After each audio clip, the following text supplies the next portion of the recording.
Hello learners, welcome to my channel. This channel is truly dedicated to psychology learners, especially for IGNOU students, and you will get so many videos of BA PCH course on this channel, so please do check it out. And if you want to join my private classes, then please do contact on my mail. It is given in the pinned comment. And if you will join the classes, then you will get one-to-one mentoring, plus your practical preparation, plus short assignments, and many more, like free test papers and weekly test and so on, like full preparation of your exams, because IGNOU exams are really tough and their evaluation is really tough. So I'll suggest you to join my private classes. Until then, enjoy these free sessions. Thank you so much. You have assessment of intelligence. अभी तक last units में आपने क्या पढ़ा था? Last unit में आपने सबसे पहले तो समझा था कि इंटेलिजेंस क्या है, आपने कॉन्सेप्ट समझा था, नेचर समझा था, डेफिनेशंस देखी थी इंटेलिजेंस की, एंड देन फोर्थ यूनिट में आपने क्या देखा था? बहुत सारी थ्योरीज इंटेलिजेंट की, राइट? हमने देखा था, ठीक है। वीडियोस भी अवेलेबल है यूट्यूब पे, जो नहीं देख पाया था या जो नहीं अटेंड कर पाया था क्लास, तो वो सारी वीडियोस देख ले, ठीक है। So you must have noted that psychologists are not unanimous regarding the nature of intelligence. कोई भी एक पॉइंट पे श्योर नहीं है कि इंटेलिजेंस आखिर में है क्या, कोई सिंगल डेफिनेशन को अभी तक एक्सेप्ट नहीं किया गया है, ठीक है, कि सारे थ्योरिस्ट एग्री हो गए कि ये डेफिनेशन जो इन्होंने दी है it is the best definition, तो अभी तक ऐसा कुछ हुआ नहीं है, ठीक है। So how do we go about assessing the intelligence? Assessment of intelligence is one of the most highly researched topics in psychology. Highly researched, ठीक है। And a number of intelligence test have been developed. अब आप सोचो कि जब intelligence की theories इतनी सारी हैं तो क्या है, फिर असेसमेंट के तरीके भी बहुत सारे हैं, इंटेलिजेंस के टेस्ट भी बहुत सारे हैं, ठीक है। तो इस यूनिट में हम लोग यही सारे टेस्ट को देखेंगे, किस किस ने डिज़ाइन किया है टेस्ट को, क्या क्या उस टेस्ट के अंदर एसेस हो रहा है, कौन कौन सा पोर्शन इंटेलिजेंस का टेस्ट में एसेस हो रहा है, वो सारी चीज़ें हम देखेंगे। So first we have the history of assessment of intelligence. पहले देखें हिस्ट्री क्या है।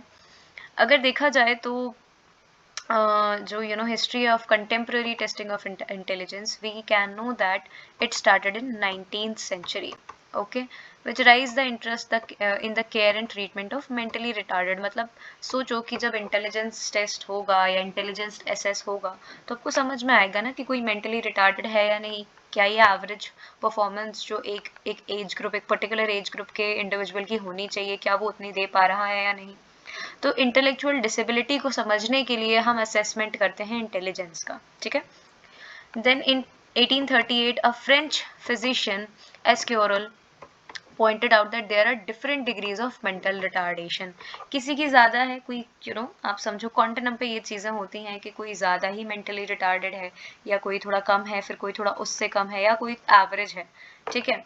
Normality to low grade idiocy, no longer use now. अब ये चीज़ें, अब ये टर्म्स, क्योंकि हाँ here what we are studying history, तो ये सारे टर्म्स जो हैं पहले चलते थे। देखो 19th सेंचुरी में, 1838 में, he attempted to classify the different degrees of retardation। यही चीज़ अभी मैंने बताई ना कि mental retardation की भी कितनी डिग्रीज हैं, कौन किस लेवल तक का मेंटली रिटार्डेड है। तो यहाँ से फिर असेसमेंट जो है वो शुरू हुआ था, ओके। एंड उन्होंने जो असेसमेंट किया था वो उन्होंने किया था लैंग्वेज के बेसिस पे, कि बेसिकली आप अपनी लैंग्वेज का यूज़ कैसे कर पा रहे हो। पहले ये माना जाता था कि जो व्यक्ति या जो भी इंडिविजुअल है, अगर अपनी लैंग्वेज का सही तरीके से इस्तेमाल कर पा रहा है, या किसी की लैंग्वेज को समझ पा रहा है, उसकी बात को समझ पा रहा है, दैट मीन्स कि ये इंटेलिजेंस है। तो इसी के लैंग्वेज के बेसिस पे ही, उसकी लिंग्विस्टिक एबिलिटी के बेसिस पे ही हम उस वक्त पे, नॉट हम, बेसिकली उस टाइम के जो लोग थे वो इस तरीके से लिंग्विस्टिक एबिलिटी के कॉन्टेक्स्ट में मेजर करते थे इंटेलिजेंस को, ठीक है। फिर then another French physician given in 1837 established the first school for the education of mentally retarded children. अब ये एजुकेशन आप दे तो रहे हो मेंटली रिटार्डेड चिल्ड्रन को, but how do you assess कि ये मेंटली रिटार्डेड है या नहीं, उसके लिए भी तो असेसमेंट किया ही होगा ना। He was employing physiological method of training, that is exercises for sensory discrimination, कि जो आपके senses हैं आप उसमें discriminate कर पाओ, basically जैसे कोई चीज़ टच हो रही है तो आप डिस्क्रिमिनेट कर पा रहे हो, टेस्ट में आप कोई चीज़ डिस्क्रिमिनेट कर पा रहे हो, इन्फॉर्मेशन को, बेसिकली सेंसरी इन्फॉर्मेशन को डिस्क्रिमिनेट कर पा रहे हो, समझ पा रहे हो सारी इन्फॉर्मेशन को, ठीक है। देन जैसे जैसे एक सेंसरी डिस्क्रिमिनेशन, एक very common example which I always uses कि एक इंडिविजुअल है वो ये समझ पा रहा है कि ये ट्रक का हॉर्न है या ये साइकिल का हॉर्न है, ये बाइक का हॉर्न है, राइट तो ये क्या है, एक तरीके का ऑडिटरी सेंसरी डिस्क्रिमिनेशन है ना, कि आप अपने कानों से सुन रहे हो जो बात, उसमें डिस्क्रिमिनेट कर पा रहे हो। एंड देन ये तो हुआ ही हुआ था, और क्या किया था, मोटर कंट्रोल वाज गिवन, कि आपके अपना मोटर जो आपके मूवमेंट्स है उस पर आपका कितना कंट्रोल है, बिकॉज व्हाट वी बिलीव कि जो मेंटली रिटार्डेड जो चिल्ड्रन होता है उनका मोटर एक्टिविटीज में उनका कंट्रोल नहीं रहता है, राइट आपने देखा भी होगा ये चीज। Then some of the procedures developed by Sengyuan were eventually incorporated into performance and non-verbal test of intelligence. Verbal में यहाँ पे जो एस्क्यूरल ने जो काम किया था, जो असेसमेंट किया था, it is a kind of verbal test, क्योंकि यहाँ पे लिंग्विस्टिक एबिलिटी आ रही है, बट व्हाट सेंग्यून डज कि उन्होंने नॉन वर्बल और परफॉर्मेंस के बेसिस पे उन्होंने असेस किया इंटेलिजेंस को, राइट यहाँ पे ऐसे लैंग्वेज का कोई यूज़ नहीं है, वर्बल टेस्ट नहीं है यहाँ पर, ठीक है। अभी जो उनका जो सेंग्यून फॉर्म बोर्ड टेस्ट है, ठीक है, उसमें क्या होता था कि बहुत सारी अलग अलग शेप्स हैं, जैसे समझो कि ये एक बॉक्स है, ठीक है, यहाँ पे एक ट्राइंगल है, यहाँ पर एक सर्कल है, और यहाँ एक रेक्टेंगल है, एंड देन एक स्क्वायर है, इस तरीके के मतलब अलग अलग तरीके के शेप्स होते थे, और ये होल्स हैं, एक बॉक्स के अंदर ये होल्स हैं, तो फिर बाहर उसके क्या होगा, वुडन ब्लॉक्स होंगे, जैसे आपने देखा होगा बच्चों को इस तरीके के गेम्स खिलाए जाते हैं, राइट। तो फिर वो अगर सही सही होल में सही ब्लॉक को रख रहा है, राइट जो भी इंडिविजुअल, तो समझ में आ रहा है ना, ये क्या है, एक तरीके का परफॉर्मेंस टेस्ट ही तो है इंटेलिजेंस का, राइट। सो ये डेवलप किया था सेंग्यून ने, और इनका जो टेस्ट है वो अभी भी आज भी यूज होता है, ओके। या तो इतना हिस्ट्री जानने के लिए काफ़ी है, हमने देख लिया कि एस्क्योरल जो थे उन्होंने किस तरीके से असेसमेंट की शुरुआत करी इंटेलिजेंस की, एंड देन सेंग्यून ने किस तरीके से असेसमेंट की शुरुआत करी, ठीक है। बाकी का ये सब जो हाईलाइटेड पोर्शन नहीं है, you guys can leave it, ठीक है। फिर देन हम लोग बात करते हैं the first scale constructed to assess the intelligent. अब यहाँ पर तो अभी तक ऐसा कोई स्केल नहीं आया था, ठीक है, बट अब क्या है, स्केल आ गया, मतलब थोड़ा सा 1905 में इस चीज़ की शुरुआत हो गई थी, ठीक है। तो अब ये जो स्केल है, it is a very popular scale and it is the first intelligence test. किसने शुरुआत करी थी इसकी, बायनेट एंड साइमन ने, ठीक है, Alfred Binet and Simon, Theodore Simon. तो 1904 में the French government appointed Alfred Binet to develop a measure to identify children with notably below average intelligence for their age। जैसे कि एक 10 साल का बच्चा है और दिख रहा है कि ये थोड़ा सा ना बिलो एवरेज इंटेलिजेंस है, इसकी जितनी इसकी एज होनी चाहिए उससे कम है, उसी के लिए उन्होंने बोला कि आपको एक तो इनको स्पेशल एजुकेशन देनी है, ठीक है, बट फॉर दिस पर्पज आप ऐसे किसी को क्लेम नहीं कर सकते ना कि you are mentally retarded children, right. तो उसके लिए उन्होंने पहले क्या किया, इंटेलिजेंस टेस्ट बनाया, जो अब माना जाता है the first bayonet Simon scale, ठीक है। वो आईक्यू वाला जो कॉन्सेप्ट, अब ऑलरेडी हम उस चीज़ पे थोड़ा सा डिस्कस करे हैं पुरानी यूनिट्स में, ठीक है। So the scale consisted of 30 problems measuring the variety of functions, जैसे कि जजमेंट करना, कॉम्प्रीहेंशन करना, रीजनिंग करना। तो ये 30 जो है प्रॉब्लम सॉल्विंग वाले टेस्ट थे, ठीक है। उसमें कितने थे, 30 आइटम्स थे। Binet believe that these functions are essential components of intelligence. अगर इंटेलिजेंस है तो जो भी इंटेलिजेंट है तो उसको कॉम्प्रिहेंशन भी आना चाहिए, उसको रीजनिंग एबिलिटी भी उसके अंदर होनी चाहिए, एक जजमेंट वाला जो एक फैक्टर है वो भी उसके अंदर होना चाहिए। तो उस टाइम पे उनको लगता था कि इंटेलिजेंस के अंदर ये 3-4 चीज़ें आती हैं, और इन्हीं 3-4 चीज़ों को लेके मैं एक टेस्ट बनाता हूँ जिसमें कितने 30 आइटम्स थे, okay. The test were arranged in ascending order to difficulty, पहले थोड़ा इजी, फिर थोड़ा मॉडरेट, फिर देन डिफिकल्ट, इस तरीके से। किस पे एडमिनिस्टर किया गया था, सबसे पहले 50 normal children of 30 to 11 years of age, इन पे सबसे पहले ये टेस्ट को एडमिनिस्टर किया गया था, जिसमें कि क्या थे, कुछ मेंटली रिटार्डेड थे, ठीक है, and some adults, in order to determine the difficulty level of the test, ठीक है। Then in this scale no precise method, अब स्टार्टिंग थी क्योंकि ऑब्वियसली साइंटिफिक वे में ऐसा कुछ हो नहीं रहा था, तो ऐसा प्रिसाइज मेथड नहीं था टू कैलकुलेट द स्कोर्स, ठीक है, उस टाइम पे। फिर क्या हुआ, इसको किया गया रिवाइज, इसके अंदर आए मॉडिफिकेशंस, ठीक है।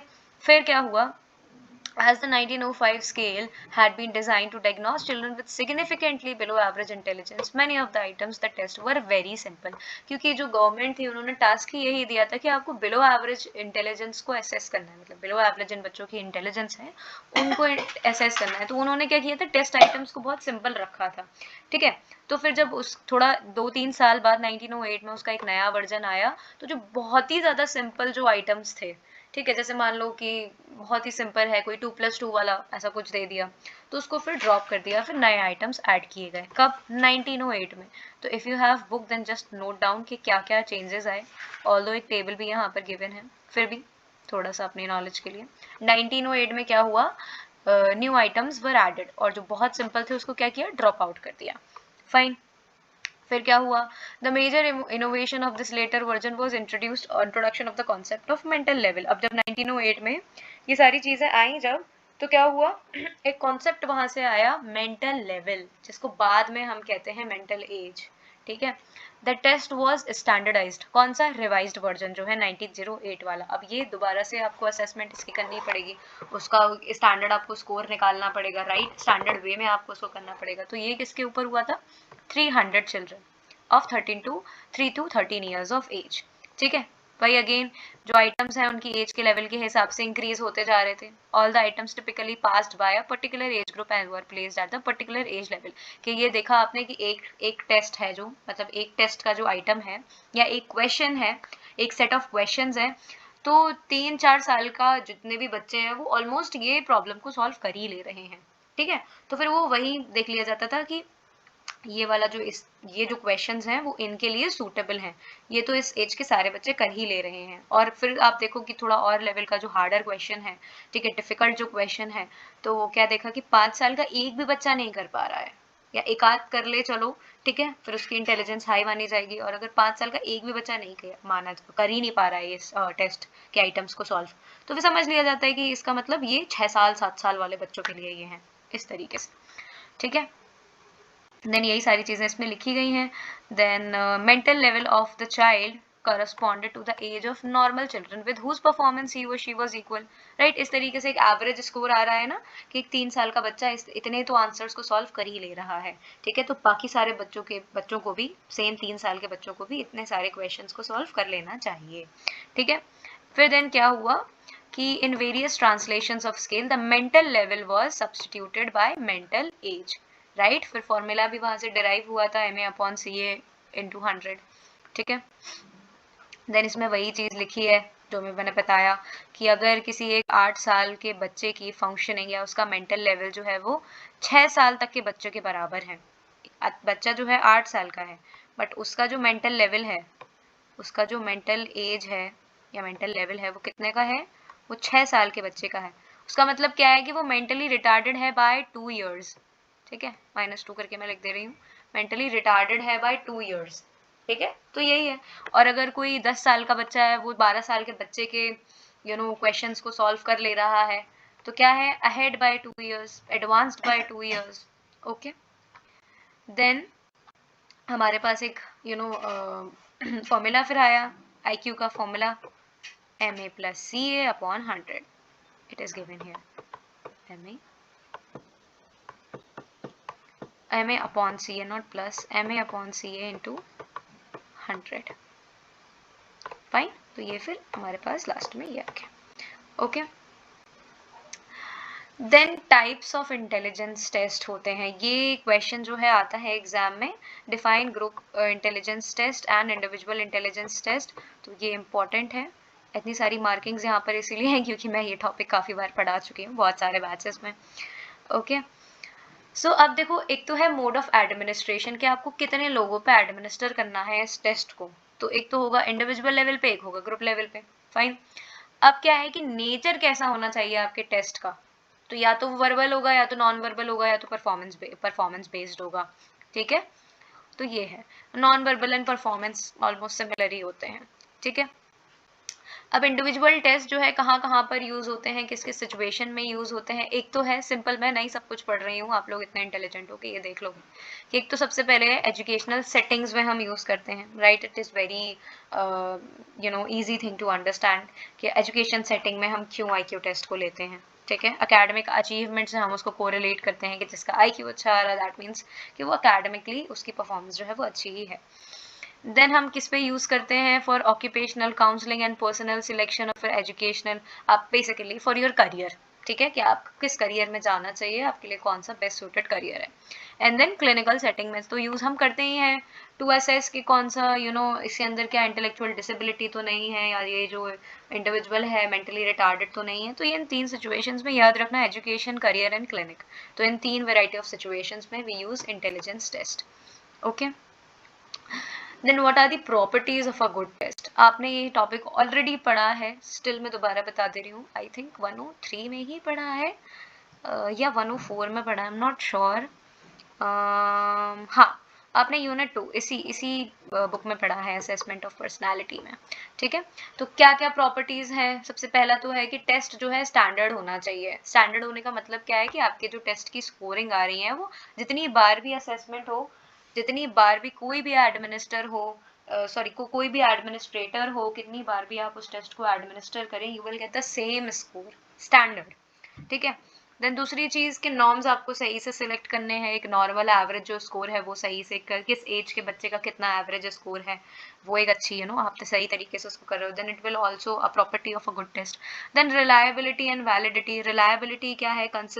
वही है कि आपका स्कोर्स में कंसिस्टेंसी आ रही है, राइट। अगर एक ही पर्सन को आप बार बार वही टेस्ट करा रहे हो और उसके जो स्कोर्स हैं सही वही सेम आ रहे हैं, तो आपका इसका मतलब आपका टेस्ट जो है वो सही है, ठीक है, it is a good test. And validity का मतलब क्या होता है कि आपके टेस्ट ने क्या वही मेजर किया है जो वो मेजर करना चाहता था। जैसे कि फॉर एग्जांपल मैं न्यूमेरिकल एबिलिटी को टेस्ट कर रही हूँ, ठीक है, मैं क्या कर रही हूँ, न्यूमेरिकल एबिलिटी को टेस्ट कर रही हूँ। तो और मैंने फिर टेस्ट के आइटम्स बनाए, ठीक है। तो क्या जो मेरे टेस्ट के आइटम्स हैं क्या वाकई में वो न्यूमेरिकल ही एबिलिटी को टेस्ट कर रही है या कोई और ही चीज़ को टेस्ट कर रही है? तो ये अगर सही है, वैलिडिटी के बहुत सारे फॉर्म्स होते हैं, रिलायबिलिटी के भी बहुत सारे टाइप्स होते हैं, तो उसमें ये सारी चीज़ें आती हैं कि आपकी जो वैलिडिटी है, जो आपकी कंटेंट वैलिडिटी है वो सही है या नहीं है। फाइन, तो ये 4 चीज़ें होती हैं, standardization, norms, reliability and validity. ये प्रॉपर्टीज अगर आपके टेस्ट के अंदर हैं, that means your test is a good test. Okay, then next is, ये आता है इम्पॉर्टेंट टॉपिक यहाँ से, ठीक है, यहाँ पर ही है इंडिविजुअल टेस्ट, जिसमें आपका Stanford bayonet scale of intelligence है। देन आपका है वेशलर स्केल। देन इसमें बहुत सारी ऐसी चीज़ें हैं जो कि याद रखनी पड़ेंगी। ओके, देन कॉफमैन स्केल है, एंड देन आपका Das Naglieri cognitive assessment system है। एक दो भी याद कर लोगे तो it is okay. Then group test की बात आती है कि ग्रुप टेस्ट क्या क्या होते हैं। Okay, then advantages and disadvantages of group test, examples of group intelligence test, and I think that's it. Verbal and non verbal test भी हैं। अच्छा, ये तो अभी चल रहा था कि मेथड्स ऑफ असेसमेंट के बेसिस पे, और ये है आपका उसके बेसिस पे, नेचर ऑफ द टेस्ट के बेसिस पे, ठीक है। हम लोग आज एक दो इंडिविजुअल टेस्ट पढ़ लेते हैं, फिर नेक्स्ट सेशन में हम लोग ग्रुप सेटिंग्स की ग्रुप टेस्ट के बारे में बात करेंगे, ठीक है। सो इंडिविजुअल टेस्ट है सबसे पहला जो है, it is your bayonet Stanford bayonet scale of intelligence, ठीक है। ऑलरेडी आपने ये पढ़ा है अभी ऊपर, राइट। इसके अंदर बहुत सारे रिविजन्स हुए 1905 में, 1908 में, 1911 में, ठीक है। The test was translated and adapted by Terman in 1916। Translate किया उन्होंने अपने हिसाब से, अपनी लैंग्वेज के हिसाब से, एंड देन क्या किया, उसको अडेप्ट भी कर लिया, ठीक है।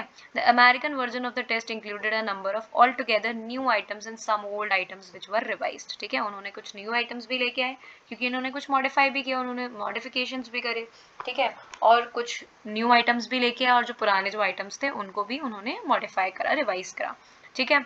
अब फिर दोबारा से, क्योंकि हमको स्टैंडर्डाइज तो करना ही है टेस्ट, राइट, तो फिर दोबारा से असेसमेंट हुआ किस पे, 1000 चिल्ड्रन एंड 400 अडल्ट पे, टोटल 1400 पीपल पे, 1400 लोगों पे हमने क्या किया, इस टेस्ट को असेस किया, रिवाइज्ड जो वर्जन था 1916 में, ठीक है।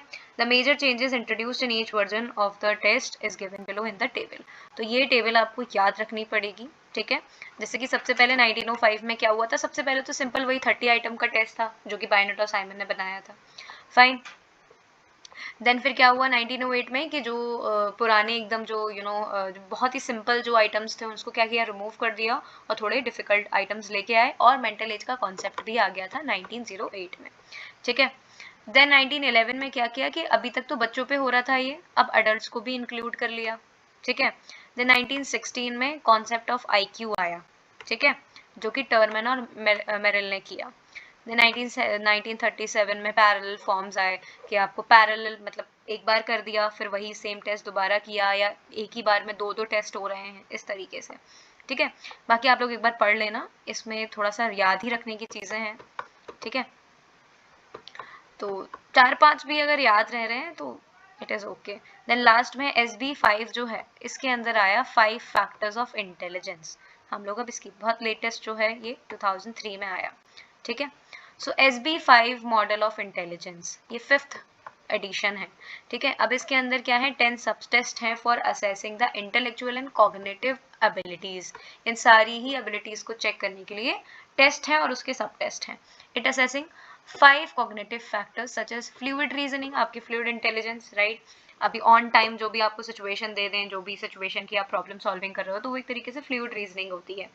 देन आपका नॉलेज, देन आपका quantitative reasoning, visual special processing, working memory, ये 5 जो चीज़ें थी, fluid intelligence, quantitative reasoning, knowledge, visual special processing and working memory, तो ये 5 फैक्टर्स को जो मॉडर्न जो टेस्ट है, जो रिवाइज्ड है, बिल्कुल करंटली रिवाइज्ड जो वर्जन है, उसमें ये सारे फैक्टर्स को मेजर किया जा रहा था, और इसको कहते हैं कॉग्निटिव फैक्टर्स, क्योंकि यहाँ पे बात हो रही है कॉग्निशन की, ठीक है।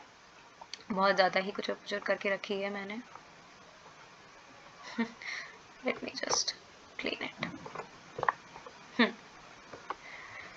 Then the earlier version of Stanford Binet were yielding composite of IQ, but the SB5 provide 3 scores. एक तो है आपका completely full IQ स्कोर, जिसके अंदर वर्बल भी आ रहा है, नॉन वर्बल भी आ रहा है, मतलब ये 3 तरीके से स्कोर्स को क्या कर रहा है, टुकड़ों में बेसिकली बांट रहा है, फ्रेगमेंटेड वे में आपको स्कोर्स दे रहा है। एक तो पूरा दे रहा है वर्बल प्लस नॉन वर्बल, एक दे रहा है सिर्फ वर्बल जो स्कोर है, ठीक है, और दूसरा दे रहा है नॉन वर्बल। तो ये 3 तरीके के स्कोर्स देता है, ठीक है, बिल्कुल अर्लियर जो वर्जन है, ठीक है। The SB5 is suitable for use with the children from age 2 years to 85 years। देख रहे हो आप इसमें कितना ज़्यादा चेंजेस आए हैं। सबसे पहले बच्चों के ऊपर सिर्फ होता था, अब देखो 2 साल से 85 ईयर्स तक का जो भी इंडिविजुअल है वो इस टेस्ट को उसके ऊपर हम कर सकते हैं। It is suitable for them, ठीक है। एंड देन फिर अगेन इसको स्टैंडर्डाइज किया 4800 इंडिविजुअल्स पे, यूएस के लोगों पे, ठीक है, और उनको अलग अलग ग्रुप्स में बांट दिया गया था, जेंडर के बेसिस पे, एथनिक के बेसिस पे, रीजन के बेसिस पे, एजुकेशनल लेवल के बेसिस पे, इस तरीके से। और जो ग्रुप था उसकी जो जो टेस्ट था उसकी रिलायबिलिटी और वैलिडिटी जो है वो काफ़ी हाई है, ओके, काफ़ी स्ट्रॉन्ग है, ठीक है। ये तो था आपका बायनेट साइमन स्केल। तो आपको बस कितना याद रखना है कि सबसे पहले तो क्या क्या मॉडिफिकेशंस हुए, ठीक है, ये जो टेबल है याद रखना जितना याद रहे, ठीक है। और ये याद रखना है कि 1916 में इसको अडेप्ट किया था टर्मन ने, ठीक है, और उनके कॉलीग्स ने जो कि स्टैनफोर्ड यूनिवर्सिटी में थे। फिर उसको 1000 चिल्ड्रन और 1400 अडल्ट्स पे स्टैंडर्डाइज किया गया, ठीक है। फिर लास्ट में 2003 में जो मॉडर्न वर्जन आया तो उसमें 5 फैक्टर्स ऑफ इंटेलिजेंस थे, याद रखना आप लोग, fluid intelligence, knowledge, quantitative reasoning, visual special processing and working memory. तो इन 5 चीज़ों को टेस्ट करने के लिए 10 सब टेस्ट जो है डिज़ाइन किए गए। और फिर एक और चीज़ याद रखने की ये है कि पहले सिर्फ IQ देता था, एक ही IQ स्कोर देता था, बट SB5 क्या करता है, 3 IQ के स्कोर्स देता है, एक तो वर्बल प्लस नॉन वर्बल मतलब फुल स्कोर, और एक सिर्फ वर्बल स्कोर और तीसरा सिर्फ नॉन वर्बल स्कोर, ठीक है। देन फिर लास्ट में ये पॉइंट भी मेंशन करना आप लोग कि 2 साल से लेके 85 ईयर्स तक के लोगों के लिए जो SB5 है वो सूटेबल है और इसकी रिलायबिलिटी और वैलिडिटी बहुत हाई है, और यूएस के लोगों पे 1400 इंडिविजुअल्स पे इसको स्टैंडर्डाइज किया गया SB5 को, याद रखना SB5 को, ठीक है। बट जो ऊपर जो बताया था 1400 वो था 1916 में जब मिलर ने अडेप्ट किया था, ठीक है, टर्मैन ने जब अडेप्ट किया था तो वो किया था 1400 इंडिविजुअल्स पे, ठीक है। सो मैंने जितना इसको इजी करने की कोशिश करी है मैंने कर दिया, अब आप लोगों का काम है इसको रिवाइज करना और इसके notes banana, okay. Then next we have Wechsler scales. So David Wechsler developed 3 scales, was one designed for adults, one for school going children and one for preschool children. बहुत छोटे, फिर उनसे बड़े, फिर adults के लिए, ठीक है। ये जो इन्होंने जो टेस्ट डिजाइन किया था ये जनरल इंटेलिजेंस को मेजर करता है। किसको मेजर करता है? जनरल इंटेलिजेंस को। याद रखना इन्होंने 3 ग्रुप्स बनाए, स्केल्स बनाए अलग अलग एज ग्रुप के लिए, एक अडल्ट के लिए, एक स्कूल गोइंग चिल्ड्रन के लिए और एक बहुत छोटे बच्चों के लिए प्री स्कूल, ठीक है। They are also useful in psychiatric diagnosis. Psychiatric diagnosis मतलब समझो mental retardation, emotional difficulties and psychotic deterioration and brain damage. तो इन्होंने इसी स्पेसिफिकली इन्हीं चीज़ों के लिए ये टेस्ट को डिज़ाइन किया गया था, ठीक है। He argued that individuals' performance on different subtests should be analyzed in order to diagnose different psychiatric condition. आप समझो कि ये मेनली क्लिनिकल सेटअप के लिए ज़्यादा यूजफुल है वेशलर स्केल, ओके। देन इन्होंने क्या किया था कि initially Wechsler was interested in developing scale to measure intelligence in adults. He went through the then available scales. He realized that in these tests particularly in अच्छा इन्होंने basically criticise किया उनके test को और उन्होंने उसकी शॉर्टकमिंग्स बताई कि आपने जो आपने बायनेट सर आपने जो टेस्ट बनाया उसकी मैं कुछ कमियां निकालता हूँ, ठीक है, कि जो आपने जो टेस्ट बनाया है वो सिर्फ अडल्ट के लिए सूटेबल नहीं है, ठीक है। फिर उन्होंने बोला कि आपने वर्ड्स का जो मैनिपुलेशन है वो कुछ ज़्यादा ही कर दिया है, ठीक है, over emphasised, manipulation of words were over emphasise, मतलब लिंग्विस्टिक एबिलिटी को आपने कुछ ज़्यादा ही देख लिया। फिर देन उन्होंने बोला कि स्पीड जो है आप उस पर ज़्यादा फोकस कर रहे हो, आप एक्यूरेसी पे फोकस नहीं कर रहे हो कि एक्यूरेटली कौन कितना अच्छे से टेस्ट कर रहा है, बस आप स्पीड पे फोकस कर रहे हो।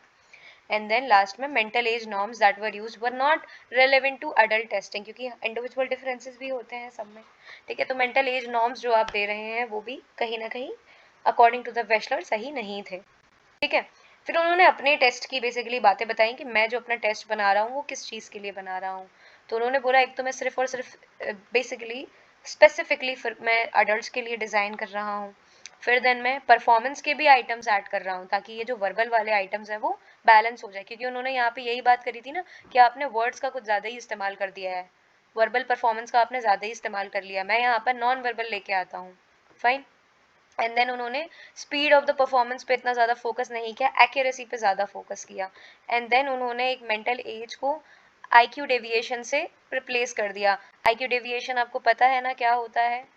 देखो जैसे ये है स्टैंडर्ड डेविएशन, ये एक नॉर्मल प्रोबेबिलिटी कर्व है और ये आपका एवरेज इंटेलिजेंस है।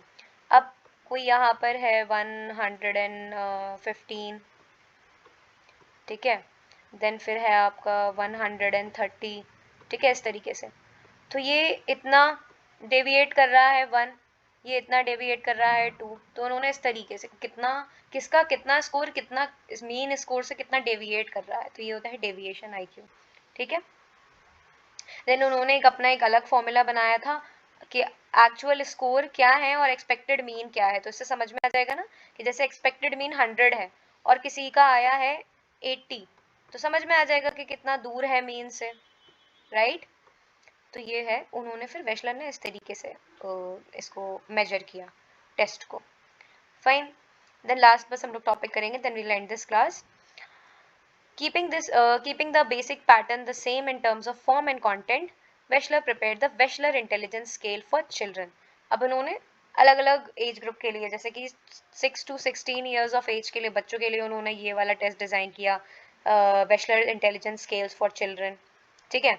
And then many items were directly taken from adult scale and earlier items of the same type were added to the each subtest.